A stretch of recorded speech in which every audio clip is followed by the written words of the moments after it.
Estamos de regreso con el senador Alejandro Moreno por Campeche. Senador, estábamos hablando de las reformas, de todas estas reformas pendientes que tiene el legislativo con el país. Le voy a hacer una serie de preguntas que le hemos hecho a todos nuestros invitados. A ver, candidaturas independientes, ¿a favor o en contra? En contra. Reelección, ¿a favor o en contra? A favor. La iniciativa preferente. A favor. La iniciativa ciudadana. A favor. ¿Le bajaría el número de legisladores en la Cámara de Diputados y de Senadores? 100 a 400. 300 de mayoría y 100 de representación. Que sigan habiendo plurinominales, que son necesarios. Sí, porque son la representación de los partidos pequeños, le pudiéramos llamar así, y que bueno, lo que nos hace una representación democrática y discusión al debate es que estén todos los partidos representados. ¿Y independientes por qué no? ¿Por qué quieren tener el monopolio de los candidatos ustedes, los partidos? Lo que yo decía y lo platicaba el otro día con otros compañeros en otro programa, es que el tema de las candidaturas independientes, desde mi particular punto de vista, porque luego, para que no se tome como una posición del grupo parlamentario, es muy difícil regular hoy en México, que es lo que estamos haciendo con el organismo electoral federal, regular el tema de las campañas, de las precampañas, del recurso, de la transparencia, de las sanciones y de las obligaciones. Entonces, las candidaturas independientes se pueden dar mucha en este país a mayor participación del dinero ilícito, desde mi punto de vista, porque ¿cómo regulas?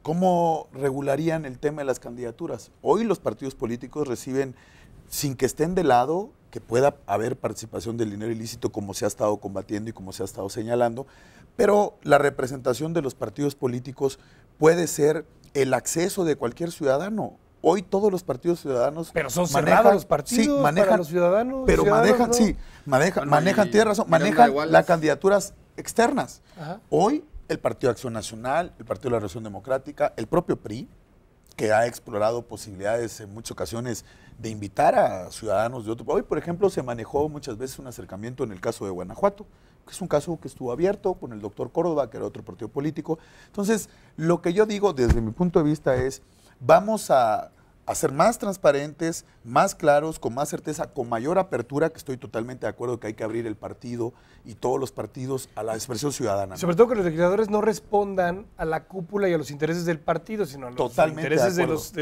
ciudadanos, ¿no? ¿no? Sí. Pero entonces tienes legisladores que están respondiendo nada más a lo que dice el presidente de su partido. Muchas veces, mira, muchas veces hay tres formas, y esto lo quiero decir, como dicen aquí, abiertamente, con mucho respeto y con mucha transparencia, porque no es nada oculto. Muchas veces en los votos de las bancadas tenemos varios tipos de votaciones, ¿no?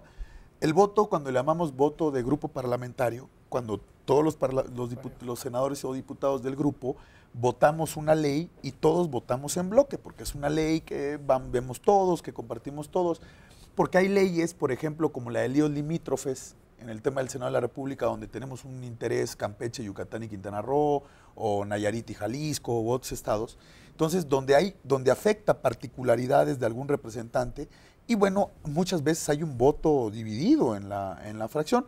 Caso del IVA.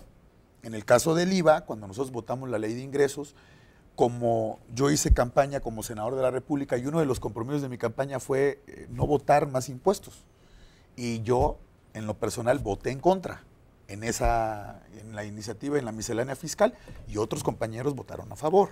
Entonces, ya hay el voto que le llamamos el voto personal, donde le dan la libertad a cada legislador de votar. Debería de ser, como tú dices, los compromisos que adquiere uno en campaña, los compromisos de representar a una parte de la ciudadanía, y donde debe de haber libertad plena y no una línea clara para el voto cuando hay una decisión. Siguiendo con tu actividad legislativa, tú formas parte de dos comisiones muy importantes que han tenido mucha actividad en esta legislatura.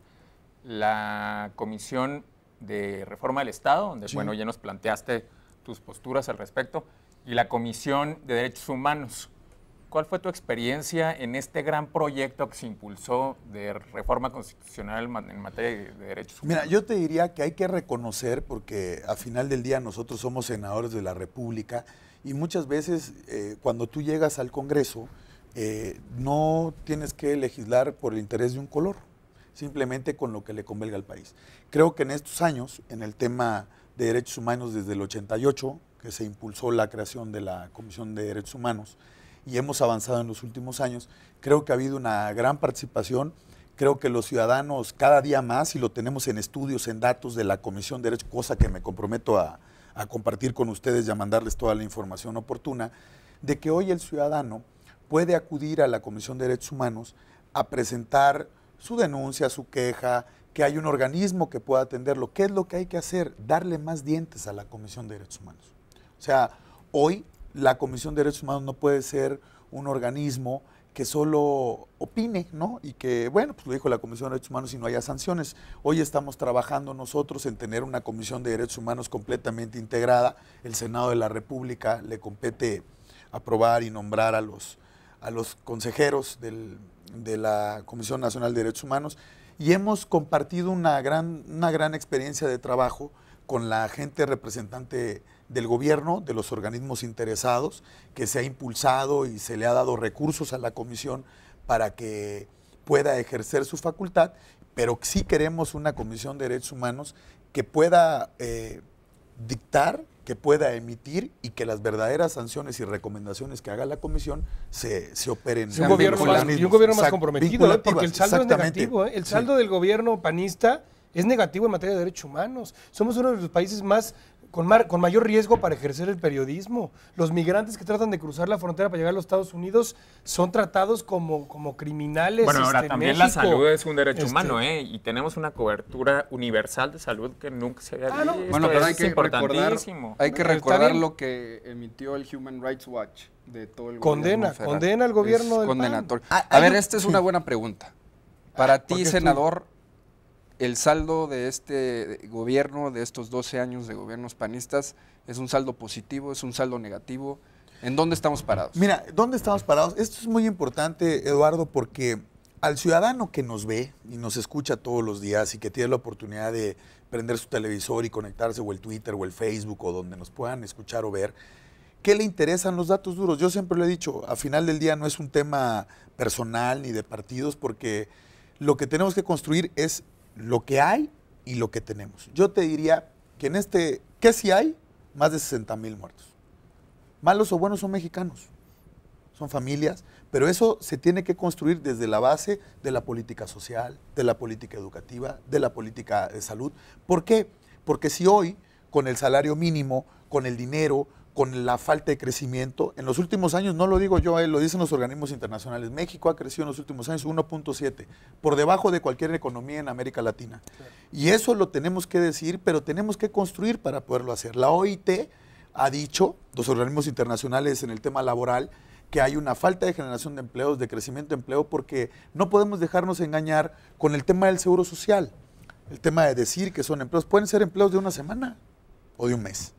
No son empleos permanentes. Entonces, lo que tenemos que garantizar en la política social, cosa que yo comparto con mucha gente que no esté de acuerdo, no creo en la política asistencialista, no la creo en la política social, no debe ser así.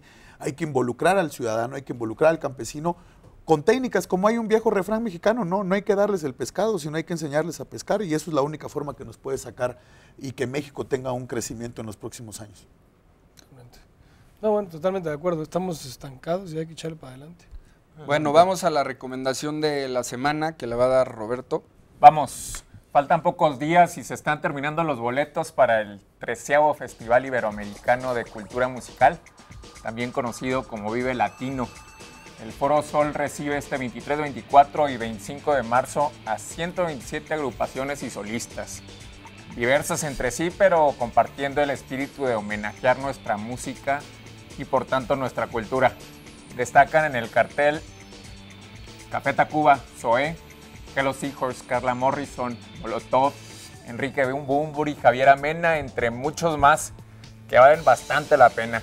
El Vive Latino se ha convertido por derecho propio, como bien dicen sus organizadores, en el punto de referencia para quienes quieren escuchar en vivo a los exponentes más importantes de las escenas musicales que emergen y de las que dejaron huella. Vivelatino.com.mx es la página donde pueden ya encontrar el calendario completo de conciertos de los 3 días y, por supuesto, adquirir sus entradas. Bueno, no se lo pierda, va a estar muy bueno. Senador, muchas gracias por acompañarnos. No, muchas gracias. Gracias aquí a 3 en 30, tres jóvenes talentosos que ojalá nos veamos muchos años en la vida política de México. Muchas gracias. Buenas noches. Gracias, Alejandro. José Manuel, buenas noches. Roberto, buenas noches. Eduardo, José Manuel. Muchas gracias por acompañarnos. Esto es 3 en 30. No se lo pierda el siguiente jueves, la siguiente semana. Muchas gracias.